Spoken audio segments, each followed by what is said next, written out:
What's up everyone? If you don't already know, my name is Lydia. Today I want to talk to you about NFT indexes. So even though I've been in finance for more than 10 years, I have a hard time understanding which NFTs to buy. So if you're an investor who wants to have exposure to the best NFT projects without needing to actually buy one outright, then this video is for you.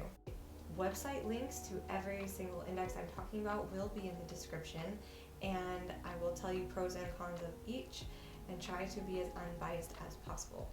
Stick around to the end to learn about my favorite NFT index and go over the pros and cons of other indexes that might be good for you.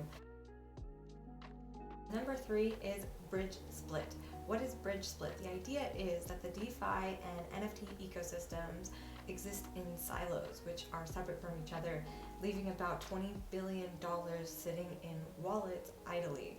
So this protocol is supposed to enable everyday users and institutions to earn yield and get liquidity for non-fungible tokens via lending and indexes and fractionalization of NFT ownership. So some of these projects are already available and they are still developing other products from this provider.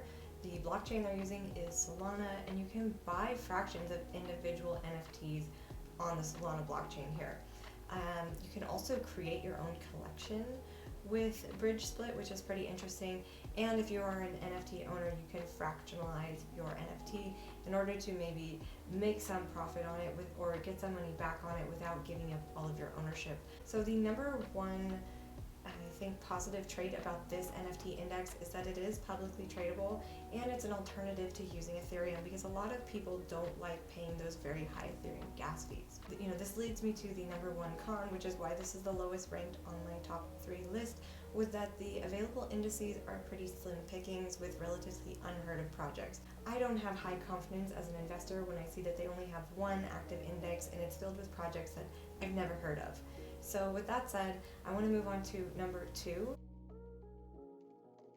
And my second top pick for NFT indexes was with Bitwise. The idea here with Bitwise is that you can invest in blue chip NFT projects in a simple and secure way to gain a diversified exposure to this booming market.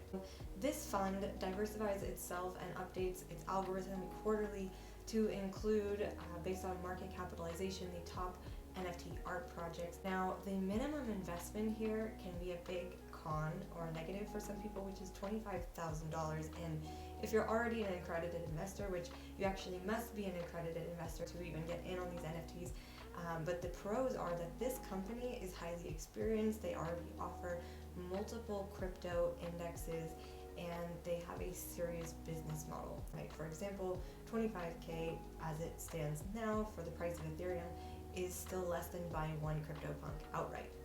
And so when you pay this premium price, you're still getting a premium product where you do have exposure to the top NFT projects that are in the crypto market at the time of your purchase. And you can see from the historical trend in this index that it has been performing very well over time. Speaking of performance, if you've stuck all the way to this far in the video, thank you so much. And now you get to hear what is my number 1 pick for NFT indexes. And while you're at it, can you give this video a like by clicking that thumbs up button? Thank you so much.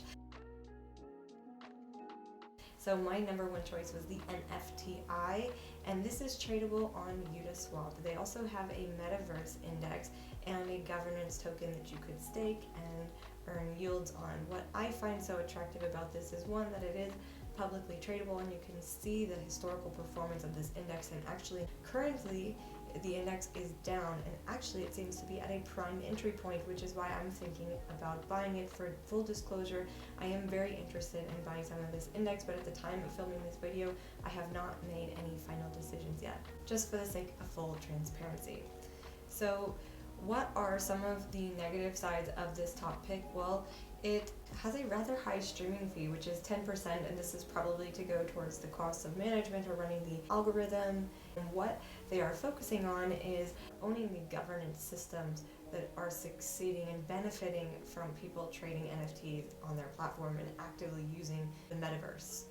There's also some interesting holdings here. I'm personally very interested in the fact that they are holding Illuvium, and it shows that it's not necessarily dependent on the growth of individual projects, but the growth of the entire space, because it's much more likely that Decentraland and the Sandbox and other governance systems for the NFT space will be around much longer maybe than the value of individual projects. And if that doesn't make sense, I can try and say it more simply. Basically that this index is taking a more long-term approach to the NFT space rather than betting on individual projects. If you don't want to purchase this index using Ethereum, you can also use Polygon or Matic, and they also offer Optimism, which is a blockchain framework that I am not personally familiar with. However, it's nice to see that they do offer multiple alternatives, similar to Bridgesplit, which we mentioned earlier, which is built on the Solana blockchain. I'm curious to hear, what did you think about these indices? Are you interested in buying NFTs but you're not sure where to start? Something like an NFT index could then actually be perfect for you. So before doing anything, make sure to consult your financial advisor and do your own research. Be sure you're making informed decisions and never invest money that you cannot afford to lose, because again, you want to make sure that you are thriving from your investments and not stressing out over them. This is one of the biggest differences between trading and investing, is that trading is a much more high stress, high focus activity, whereas investing is meant to be low stress and long term. And always be sure to keep a percent of your portfolio safe that is equal to your age. So if you are 50 years old, 50% of your portfolio should be invested in safe, low risk assets. And if you are 20 years old, then 20% of your portfolio should be invested in safe, low risk assets. The younger you are, the more aggressive your portfolio and investment strategy can be, and the reverse is also true. So thank you so much for watching, and I look forward to seeing you in the next video.